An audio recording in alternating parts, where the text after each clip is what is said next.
ছয় জনগোষ্ঠীৰ জনজাতিকৰণৰ লগতে কলিতা জনগোষ্ঠীকো জনজাতি মৰ্যাদা প্ৰদানৰ দাবী অবিভক্ত দৰং জিলা কলিতা জনগোষ্ঠী সন্মিলনৰ দুদিনীয়াকৈ অনুষ্ঠিত কৰা অবিভক্ত দৰং জিলা কলিতা জনগোষ্ঠী সন্মিলনত এই দাবী উত্থাপন কৰে সংগঠনটোৱে প্ৰায় 1 কোটি কলিতা জনগোষ্ঠীৰ লোক বসতিপূৰ্ণ ৰাজ্যখনত জনগোষ্ঠীটোৰ বৃহৎ অৱদান আছে বুলি মন্তব্য সন্মিলনৰ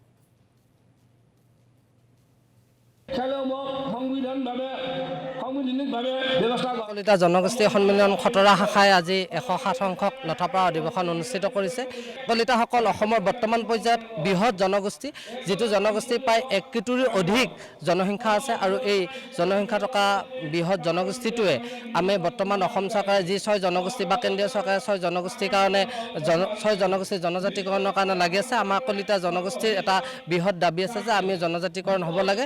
জ্যোতিষপুৰৰ ৰজা ভগদত্ত নাইবা পৰৱৰ্তী পৰ্যায়ত কামৰূপৰ ৰজা কুমাৰ ভাস্কৰ বৰ্মা তেখেতে আমাৰ কলিতা জাতিৰ ব্যক্তি আছিল। এই ইতিহাসবিলাক আমাৰ নৱপ্ৰজন্মই গম পোৱাৰ পিছত আমাৰ কলিতাসকল সকলো পিনৰ পৰা আগবাঢ়ি আহিব বিচাৰিছে আৰু চৰকাৰক আমি আহ্বান জনাইছোঁ যে আমাক 6 জনগোষ্ঠীৰ লগত আমাকো জনজাতিকৰণৰ মৰ্যাদা দিয়ক।